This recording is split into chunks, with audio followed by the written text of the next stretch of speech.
Bonjour à toutes et à tous. La cérémonie des vœux que vous allez voir a été enregistrée dans un souci de partage, de solidarité. N'hésitez pas à la diffuser autour de vous, allez voir vos proches, vos voisins, afin de leur permettre d'avoir accès à cette vidéo, dans le strict respect des gestes barrières, et de partager ce moment entre tous. Merci. Carroyennes et Carroyens, ce n'est pas sans émotion ni sans une certaine amertume, mais avec tout de même un réel plaisir que je procède à cette toute première cérémonie des vœux. En effet, dans le contexte que nous traversons, nous ne pouvons malheureusement pas nous rassembler de façon conviviale, mais grâce aux nouvelles technologies et à l'initiative de notre journaliste local des Infos du Pays Gallo, donc Jacques Guyon, j'ai tout de même la possibilité de m'adresser à vous et ainsi vous souhaiter mes vœux auxquels s'associe l'ensemble de l'équipe municipale. Très chers concitoyens, voilà une année que la crise sanitaire liée à la Covid-19 nous harcèle et nous fait vivre une situation difficile. Malheureusement, cette crise va certainement provoquer une crise économique et sociale sans précédent. Pour autant, la Covid-19 n'est pas l'excuse à tout et nous devons avancer. Nous devons continuer de nous entraider dans ces moments si durs pour beaucoup d'entre nous et j'en ai donc une pensée toute particulière pour ceux qui ont perdu un parent, un proche, un ami au cours de l'année écoulée. Il est important d'éviter la croissance de l'isolement, comme de la précarité, la fragilisation des individus, la multiplication des situations de stress pour soi comme pour ses proches. Une nouvelle fois, nous tenons donc à rendre hommage au dévouement et à l'engagement de nos couturières, mobilisées dès la première heure, mais aussi de tous les salariés, toutes professions confondues, aussi bien médicales, sanitaires ou sociales, que celles dites essentielles des services, de la grande distribution et bien d'autres, qui font honneur à notre pays tout entier et nous aident à traverser cette période. Sans oublier nos services publics, en commençant par nos agents, mais aussi nos pompiers, nos gendarmes. Enfin, et surtout, nous pensons également à tous ceux qui, déclarés non essentiels, ont dû baisser le rideau, cesser leur activité et ne peuvent continuer à exercer, les bars, les restaurants, les coiffeurs, autres commerçants. Vous avez tout notre soutien. Ce contexte, particulièrement délicat, annonce un premier semestre 2021 d'ores et déjà extrêmement difficile, notamment sur le front du chômage déjà bien présent, de la pauvreté et surtout du mal-être, qui impacte les plus jeunes comme les plus anciens. Même si les réponses et les divers dispositifs de soutien proposés par l'État permettent d'amortir les chocs et de retarder des drames, nous faisons tous le constat que ce sont les acteurs locaux, les collectivités, les entreprises, les associations, qui demeurent et de loin les plus proches et donc les plus efficaces pour répondre aux défis posés et aux attentes des citoyens. Nous avons donc à cœur, pour Carreau, d'améliorer encore plus la démocratie locale. La moderniser, c'est la rendre plus transparente, donner l'accessibilité de l'information à destination de tous. Nous n'avons pas vécu cette élection comme toutes les autres et nous avons essayé dès que possible d'aller à la rencontre de tous.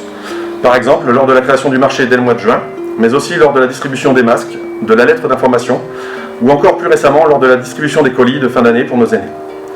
Cette proximité, nous souhaitons d'ailleurs la fidéliser en mettant en place une commission citoyenne des référents de hameaux, des villages, composée d'élus et d'habitants, pour développer mieux encore la communication entre citoyens et élus, mais aussi de proposer des actions ou faire naître des projets.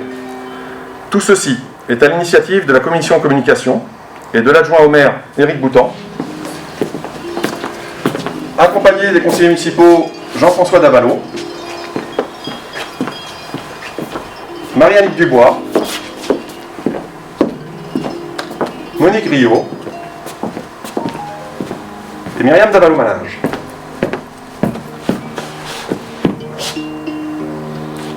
Merci à eux.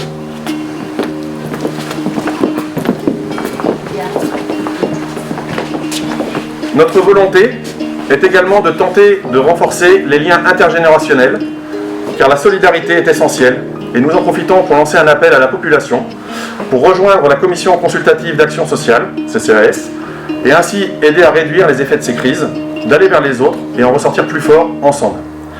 Cette action est pilotée par la commission Affaires scolaires et sociales, toujours présidée par Éric Boutan,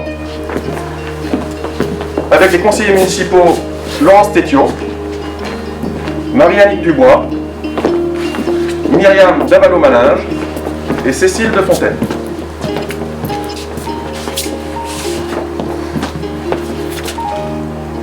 Voilà. Encore merci. Je vais profiter de l'occasion pour vous préciser, si jamais vous voyez autour de vous des personnes qui sont en grosse difficulté, ne pas hésiter de venir à la mairie pour en parler. On s'occupera après de ces personnes. Merci.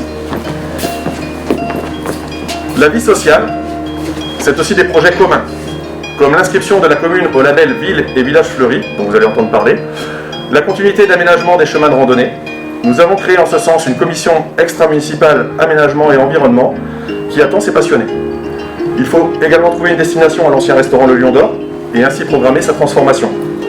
Ces dossiers sont travaillés par la commission affaires associatives, culturelles, touristiques et cadre de vie, donc sous la responsabilité de l'adjointe au maire Huguette Collineau,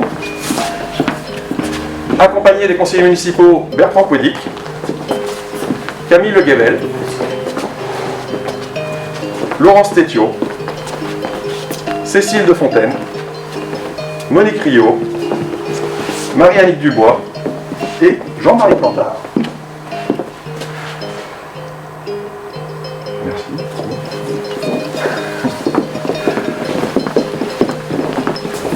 Mais l'environnement, ce n'est pas que le cadre de vie, c'est aussi la transition écologique, l'entretien et le suivi des chemins d'exploitation, l'érosion des sols, la mise en valeur du patrimoine. Nous avons aussi souhaité que ces commissions soient extra-municipales. C'est aussi la mise en place et le suivi des chantiers sur la commune, le piégeage des espèces nuisibles, la collaboration avec les services techniques. Tout ceci est le travail d'une équipe concentrée, mais qui travaille beaucoup, la commission travaux, sous la responsabilité de l'adjoint au maire Jacques Bonneau, accompagné des conseillers municipaux Bertrand Couedic et Stéphane Maillard. Merci. Donc nous avons constitué une véritable équipe à votre disposition et nous souhaitons vraiment être rejoints dans ces commissions extra-municipales qui seront détaillées d'ailleurs dans le prochain bulletin municipal qui arrivera dans vos boîtes aux lettres ou directement dans vos maisons et ainsi permettre à ceux qui le désirent de trouver une place et prendre part à l'évolution, à la vie de notre commune, de votre commune. 2020, que nous pourrions qualifier d'année tristorique, en breton que je suis, je vais me permettre d'aligner un peu la langue française, a tout de même vu des moments agréables dans la commune, où nous avons réussi à nous rassembler épisodiquement, par exemple pendant les 2 journées citoyennes, merci aux bénévoles, des travaux de réaménagement dans le bourg, le vitrail de l'église, mais pas que ça, également dans certains villages, la voirie, les accotements, le curage, l'effacement des réseaux en cours, tout ça permet de continuer d'avancer. Développer de nouvelles idées, tout en assurant la continuité des projets de l'équipe précédente, de Noël Collineau, que nous saluons et remercions encore pour la transition qui a été possible, en douceur, on a eu un confinement strict, mais ça a pu se faire. Ce sont aussi les décisions de maintenir un budget à l'équilibre et maintenir un niveau d'imposition raisonnable. Le tout en adéquation avec une réelle qualité de vie. Cette qualité a tout de même un prix, que sont les prélèvements directs et indirects, nos impôts. Et même si ce n'est pas le plus agréable à faire, je me permettrai un petit rappel, déjà maintes et maintes fois dispensé, toutes les petites incivilités ont un prix. Ce prix est forcément à un moment donné répercuté. Par exemple, il existe différents lieux de dépose des différents types d'ordures, avec chacun une destination, ménager, emballage recyclable, les verres, ainsi que des déchetteries pour le reste, réparties sur tout le territoire. Le temps perdu à remettre les choses égarées au bon endroit implique que c'est un autre service qui n'est pas rendu pendant ce temps. Il en va du respect de chacun.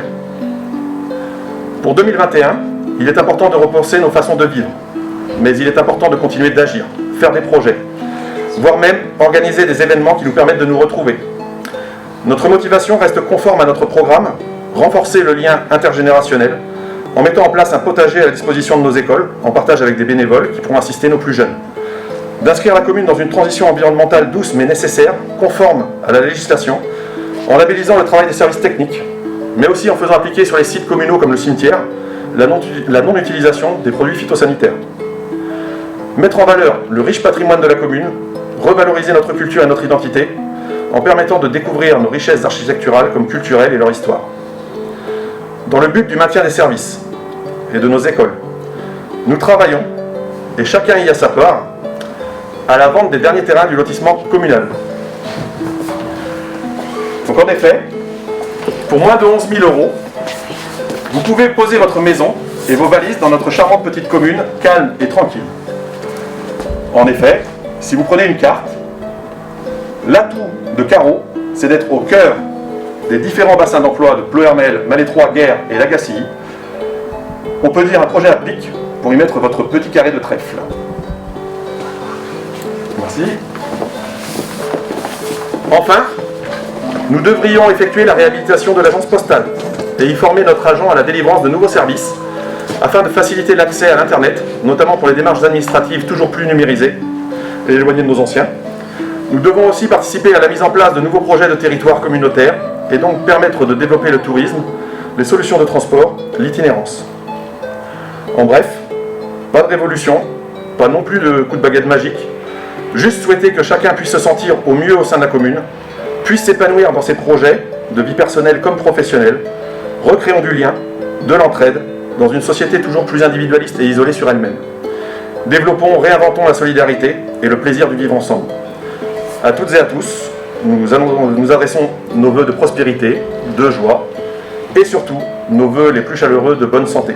On vous souhaite à tous une bonne année!